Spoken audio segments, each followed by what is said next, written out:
Second year में आप सभी लोग कंपनी लॉ का पेपर जो आप पढ़ रही हैं वो बहुत ही इम्पॉर्टेंट पेपर है। हाँ, ये बिल्कुल मैथ के तरह इसमें मार्क्स मिलते हैं। और ख़ास कर जो आप अभी खास कर जो आज के सब्जेक्ट टॉपिक में हम कंपनी लॉ के जितने भी यूनिट हैं उसके हम जो ऑब्जेक्टिव टाइप के क्वेश्चन है उसको बारे में हम बताएंगे और उसके आंसर को भी सॉल्व करने की कोशिश करेंगे। आपको मालूम है कि पेपर में 20 मार्क्स के क्वेश्चन आते हैं। हाँ, और 10 क्वेश्चन होते हैं। अगर आपको 10 क्वेश्चन अगर आपने सही कर लिया तो आपको 20 मार्क्स जो है बड़े आसानी से मिल जाएंगे। तो हम पूरी कोशिश करेंगे कि उन क्वेश्चनों का सही जवाब देना। अब उसको ध्यान से आप उसको एक कॉपी में उस क्वेश्चन के आंसर को आप नोट कर लीजिएगा। तो पहला क्वेश्चन है, company is a voluntary association. इसका जो आंसर होगा वो फॉल्स है। Company is never a voluntary association. फिर नेक्स्ट क्वेश्चन है, preference share holder is owner of a company. ये बिल्कुल सही है, ये इसका आंसर हो जाएगा ट्रू।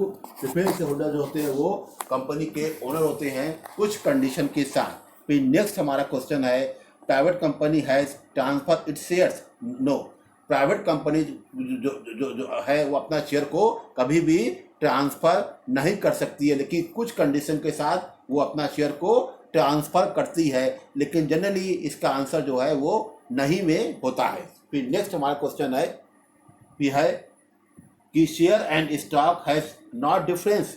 शेयर और स्टॉक में क्या कोई अंतर होता है? हाँ, तो बिल्कुल ये इसका आंसर जो है ये आपका फॉल्स है। शेयर और स्टॉक में इसका अंतर माना जाता है। ठीक है ये।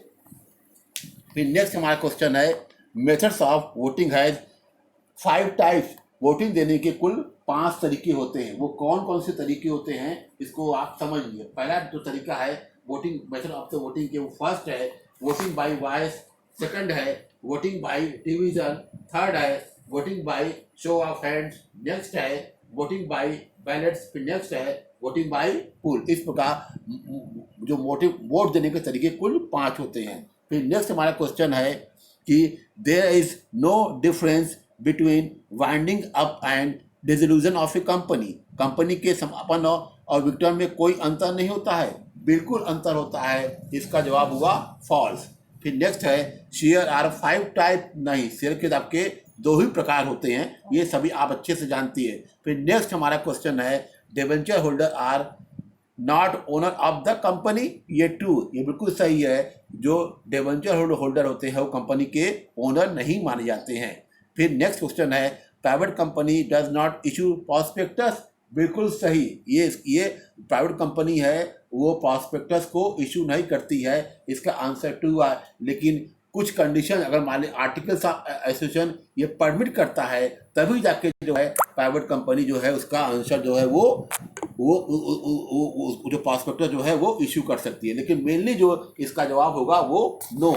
नेक्स्ट हमारा क्वेश्चन है, minor can be a member of a company. No, एक माइनर कभी भी कंपनी का मेंबर नहीं बन सकता है। फिर आगे देखिए, फिर आगे जो कुछ क्वेश्चन हम और बताने जा रहे हैं उसको ध्यान से सुनिए। Company is a not a citizen. क्या कंपनी एक नागरिक है? इसका आंसर हुआ फॉल्स। फिर अगला क्वेश्चन है, can be distinctive number of A shares. अंशों की पृथक संख्या हो सकती है? कभी नहीं। इसका भी आंसर हुआ नो। नेक्स्ट क्वेश्चन है, winding of a company has mainly 3 types की। वाइंडिंग अप क्या 3 प्रकार के होते हैं? नहीं, वाइंडिंग अप जो हैं 2 प्रकार के होते हैं। पहला है वाइंडिंग अप बाय ट्यूबनल और सेकंड है वॉलंटरी वाइंडिंग अप। इसमें 2 प्रकार के होते हैं। ए है आपका voluntary winding up by member और सेकंड बी है voluntary winding up by creditor. फिर नेक्स्ट हमारा क्वेश्चन है, is compulsory for every type of company to call statutory meetings. हाँ, इसका आंसर हाँ, क्या सभी कंपनी को लिए वैधानिक सभा बुलाना अनिवार्य है? नहीं, केवल public company limited by share वही जो है स्टैट्यूटरी मीटिंग को कॉल कर सकती है। आप ये जानती हैं ये कंपनी जो है अपने लाइफ में एक ही बार जो है स्टैट्यूटरी मीटिंग को कॉल कर सकती है, वो भी जब कंपनी का रजिस्ट्रेशन हो जाता है उसके 1 महीने से 6 महीने के भीतर पब्लिक कंपनी जो है स्टैट्यूटरी मीटिंग को कॉल कर सकती है। अगला क्वेश्चन है, company has a separate entity. True, company का पृथक अस्तित्व हमेशा होता है। फिर अगला क्वेश्चन है, allotment made by proper authority too, allotment जो है उचित अधिकार द्वारा होना चाहिए। इसका भी आंसर सही है, यानी ट्रू है। फिर नेक्स्ट क्वेश्चन हमारा है the minimum number of member in audit committee is 5, बिल्कुल सही। हाँ, ऑडिट कमेटी में जो ऑडिट करने कहीं टीम जाती है उस कमेटी में कुल जो मैक्सिमम मेंबर होते हैं वो 5 होते हैं। फिर नेक्स्ट क्वेश्चन है the minimum number of member in private company is 2, ये बिल्कुल सही है। किसी भी प्राइवेट कंपनी में मिनिमम नंबर 2 होते हैं और मैक्सिमम नंबर 200 होते हैं। फिर नेक्स्ट हमारा क्वेश्चन है in an unregistered company has maximum number of member is 100, बिल्कुल सही कहा। एक अपंजीकृत कंपनियों में सदस्य संख्या जो है 100 होती है, उससे ज़्यादा नहीं होती है। फिर नेक्स्ट हम कुछ क्वेश्चन आपको और बताने जा रहे हैं, वो इस प्रकार है मे the possible the conversion of private company into A public company, क्या निजी कंपनी का सार्वजनिक कंपनी में परिवर्तन संभव है? बिल्कुल, एक जो निजी कंपनी है वो प्राइवेट कंपनी में परिवर्तन हो सकती है। इसका भी आंसर हुआ 2। नेक्स्ट हमारा क्वेश्चन है ए पब्लिक कंपनी है मिनिमम 7 मेंबर, क्या एक पब्लिक कंपनी में मिनिमम 7 मेंबर होते हैं? ट्रू, इसका आंसर भी ट्रू है। फिर नेक्स्ट क्वेश्चन है member of association of a company is its unalterable charter, क्या पार्षद सीमा नियम कंपनी का अपरिवर्तनीय विधान है? फॉल्स, आप सभी जानती हैं जो कंपनी का पार्षद सीमा नियम होता है या प्राइम डॉक्यूमेंट होता है उसको हम अल्टर्ड कर सकते हैं, यानी इसका आंसर भी आपका हुआ फॉल्स।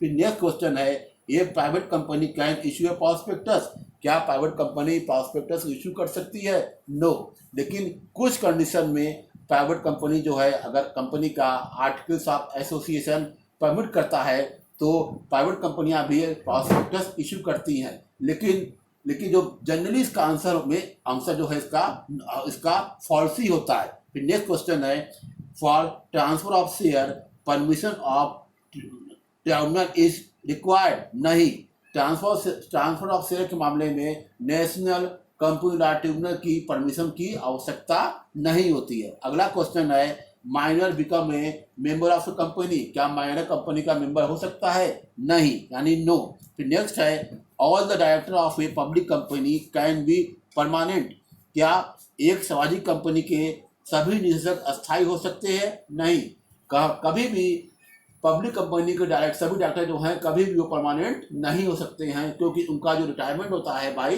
रोटेशन होता है। फिर नेक्स्ट क्वेश्चन है private company can allot share after it incorporation, क्या प्राइवेट कंपनी अपने रजिस्ट्रेशन के बाद शेयर को अलॉट कर सकती है? बिल्कुल नहीं, इसका आंसर हुआ फॉल्स। नेक्स्ट क्वेश्चन हमारा है ultra vires act are illegal, false, क्योंकि सभी जो अल्ट्रा वायर्स एक्ट होते हैं वो इलीगल नहीं होते हैं। फिर नेक्स्ट हमारा क्वेश्चन है stock is always fully paid up, बिल्कुल सही है, जितने भी स्टॉक होते हैं वो फुली पेड अप होते हैं। इस प्रकार हम कुछ क्वेश्चन जो आपने देखा ऑडिट टाइप के होते उसको हमने पूरी तरह सॉल्व करके आपके पास भेज रहे हैं, उसको आप अच्छे से समझिएगा, पढ़िएगा, समझिएगा। कोई भी अगर दिक्कत आएगी उसको आप हमसे क्रॉस क्वेश्चन करिएगा और इसको एक कॉपी पे उसके आंसर को आप नोट कर लीजिएगा। Thank you.